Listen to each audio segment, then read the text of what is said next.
We start with the famous hadith of the Prophet ﷺ, where he said, "Atadruna min al-muflis?"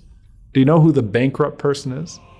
They said, "Ya Rasulullah, the bankrupt person is the one who has no money or no possessions." And he said, "No, it's those people amongst my ummah, the one who comes forth on the day of resurrection with their prayer, with their fasting, with their zakah."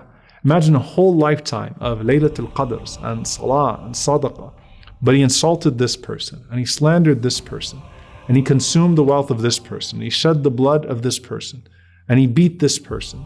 So all of these people are lined up, those who you hurt with your tongue, with your keyboard, or whatever else that you hurt them with. And the Prophet ﷺ said, فَيَقْعُدْ, so Allah sits him down. فَيَقْتَصَّ هَذَا مِنْ حَسَنَاتِهِ وَهَذَا مِنْ حَسَنَاتِهِ, and each one of those people comes, starts to take his good deeds away, until he is left with no good deeds whatsoever, completely bankrupt.